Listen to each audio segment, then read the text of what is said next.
amalan apa yang dilakukan orang-orang miskin supaya unggul ya, melebihi dari amalan orang kaya. Nek wong sugih mau kan infak sedekah, nek wong miskin kesabarane. Diberikan miskin sabar itu angel lho, Pak. Biasanya nek miskin yo ngresulo ya, sambat terus lah niku.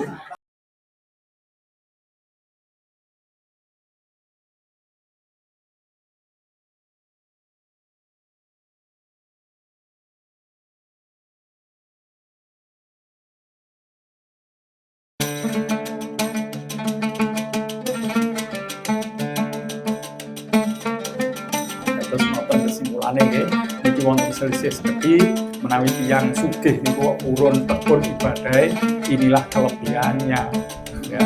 Jadi Rasulullah tidak bisa memberikan solusi karena itu sudah menjadi kehendak Allah Subhanahu wa taala. Mekaten antawisipun nika sampun rampung bab Fadlil Ghani Syakir nggih. Bijang ben kita lajengaken menika bab zikril mauti ya, bab mengingat kematian ya. Ini untuk disampaikan insya Allah pertemuan yang akan datang. Monggo menawi wonten pertanyaan-pertanyaan sekitar masalah yang disampaikan ataupun yang lain monggo. Assalamualaikum warahmatullahi wabarakatuh. Waalaikumsalam warahmatullahi wabarakatuh. Yang ingin saya tanyakan ada dua, Pak Muja, yaitu misalnya bagaimana kalau orang itu berhaji tapi masih zolim sama saudara atau bahkan mungkin itu tetangganya itu mungkin masih ada yang kekurangan, itu bagaimana? Bahkan orang itu bisa haji 1 atau 2 kali, itu hukum hajinya bagaimana? Ya. Dan yang kedua itu tangan kita itu kan kalau lafal Arabnya itu sebelah kiri itu kan 81, yang kanan itu 18.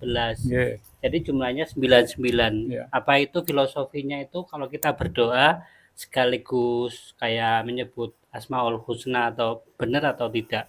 Demikian, terima kasih. Wassalamualaikum warahmatullahi wabarakatuh. Waalaikumsalam warahmatullahi wabarakatuh. Ada dua pertanyaan. Yang pertama, orang haji yang masih memiliki sifat-sifat kurang baik, diantaranya kedoliman, atau mungkin juga orang yang pergi haji tapi masih meninggalkan kerabat-kerabat yang perlu bantuan, ini bagaimana? Okay. Padahal hajinya sudah 2 kali bahkan lebih ya.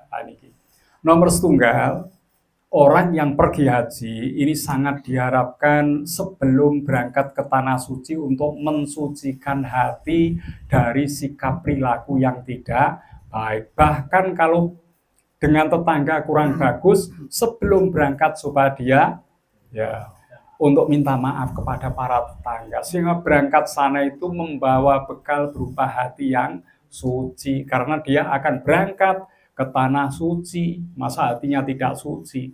Dia akan berangkat menuju Baitullah, menjadi tamu Allah, perlu kesucian. Ya, jadi kalau masih dolim-dolim, ada baiknya untuk diselesaikan agar supaya perilaku-perilaku sifat sing boten sae menika dihilangkan dulu, baru berangkat ke tanah suci, insya Allah menjadi mabrur. Nomor kalih, bagaimana kalau ada kerabat keluarganya yang miskin, perlu bantuan? Haji yang sudah kedua kali itu hukumnya sunnah. Rasulullah itu nanti paling keterangan ya, bahwa haji itu diwajibkan kepada orang-orang ini mboten namung sing beriman lho nggih. Nek haji niku memang walillahi 'alan nasi hijjul baiti man istata'a ilaihi sabila. Jadi diberikan kesempatan haji kepada semua orang, bukan hanya yang beriman. Nek poso kan ya ayyuhalladzina amanu ya. Nek haji mboten walillahi 'alan nasi kepada semua manusia. Ya, diperintahkan haji. Niku wonten sahabat bertanya, apakah setiap tahun wae Rasul? Maka Rasul mengatakan, kalau aku jawab iya, tentu saja kamu akan menjadi berat. Ya, wong sekali tok mawon antrine sak menten kathah ya oleh 2 kali. Maka itu hukumnya sunnah. Bagaimana kalau sunnah ini? Kalau dia masih punya tanggungan keluarga, ring pertama keluarga, masih belum tercukupi, sebaiknya tidak usah berangkat haji. Misalnya anak yang pendidikannya kurang, karena butuh biaya, maka jangan utamakan hajinya. Wong haji yang kedua itu sunnah, utamakan untuk membiayai anak yang sekolah. Tapi kalau itu saudara, kerabat, itu ring kedua, mboten napa-napa. Karena bukan menjadi tanggung jawabnya. Tapi kalau orang tua, anak, istri itu menjadi kewajiban, ini harus diutamakan. Ya, karena dia sudah haji yang kedua kalinya. Sebetulnya haji itu sekali aja cukup. Soalnya wonten tiyang haji ping 2, ping 3, niku ping 2 misalnya, niku sudah menghambat 1 orang terus ke bawah, jumlahnya berapa untuk tertunda hajinya tahun depan. Jadi ku misalnya kok jane kula niki haji yang kedua urutan nomor 2003 ya. Nah niki kula wis tau haji 2003, berarti mestine nek kula mboten haji kan 2003 belakang kula. Ya, 2000 berikutnya belakangnya itu tertunda banyak orang, ribuan orang tertunda berangkat. Belum tentu mereka sederet yang saya hambat akan bisa berangkat ke tanah suci. Soalnya terhambat setahun itu, yo mereka kan sampai ke belakang sono, yo setahun, akhirnya mungkin kematiannya telah ya, dialami sebelum sampai ke tanah suci. Terus memang himbauannya haji cukup sekali, dan Rasul telah melakukan haji hanya 1 kali. Rasulullah sekali. Nah, niku nggih, mula niki wau nek wonten keperluan keluarga, itulah yang hendaknya diutamakan. Tapi kalau kerabat lainnya, ponaan, Pak D, itu kan ring kedua, itu memang kita tidak punya kewajiban secara langsung. Jadi boleh nek keluarga mapan pengen haji yang kedua, karena yang pertama itu ternyata dirasa belum sempurna dalam pelaksanaan, itu boleh seperti itu ya. Kemudian yang kedua tadi, seseorang yang berdoa apakah dianjurkan menggunakan Asmaul Husna? Memang ngoten. Walillahil asmaul husna fad'uhu biha. Rasulullah dawuh, Gusti Allah itu kagungan asma 99. Ya, fad'uhu biha, berdoalah kamu dengan menggunakan Asmaul Husna. Nek kula jenengan sing dipun suwun kok rizki, ya mungkin yang dibaca yang berkaitan rizki, ya Fattah, ya Rozak, misalnya seperti itu. Nek kula jenengan pengen diberikan kekuatan, kesehatan, ya Qawiyu, ya Aziz misalnya. Kula jenengan pengen dikabulke hajat-hajatnya, diberikan karunia keluarganya, ya Fatah, ya Wahab misalnya seperti itu. Nek pengen di ngapura dosane ya Ghafar misalnya seperti itu. Dan ini dianjurkan, ya tidak harus semua dibaca, semua ya suwe 99. Itu menyikapi apakah tanda angka di telapak tangan kita itu merujuk seperti itu. Ini bisa diambil hikmah seperti itu, walaupun tidak ada keterangan secara jelas, tapi kan ilmu Allah itu yang tertulis berupa Al-Qur'an, sing boten tertulis isi gelarne alam semesta ini ilmu Gusti Allah sedaya. Dados ngeten iki saged dipendet hikmah. Ya, dipendet hikmah pilih angka ini 99 pertanda, kita dianjurkanlah berdoa menggunakan ini sesuai dengan ya hadis yang menganjurkan membaca Asmaul Husna. Jadi itu tidak disampaikan langsung, tapi ibaratnya diambil suatu hikmah saja. Mboten napa-napa, asalkan ini tidak bertentangan dengan syariat. Nek mengambil hikmah kok bertentangan, nah itu ya dilarang. Ya. Tapi kalau ini kan sejalan, ono hadis yang nerangke, kula jenengan kan donga ngagem Asmaul Husna, dan doa yang menengadahkan tangan ini sunnah adab. Niki Gusti Allah nek nolak niku mboten Napa niku istilahnya merasa malu kalau sampai hamba Allah memohon dengan menengadahkan tangan kok sampai Allah itu menolak, Allah merasa malu. Maka tepat sekali kita mengingat Asmaul Husna dalam tulisan jumlah di telapak tangan dan kita awali doa itu dengan membaca Asmaul Husna. Itu sebaiknya seperti itu. Monggo wonten malih. Assalamualaikum warahmatullahi wabarakatuh. Waalaikumsalam warahmatullahi wabarakatuh. Tadi dijelaskan tentang amalan untuk yang kaya dan yang miskin. Ternyata orang kaya pun bisa melakukan untuk yang kegiatan yang dimakan oleh orang yang miskin. Iya.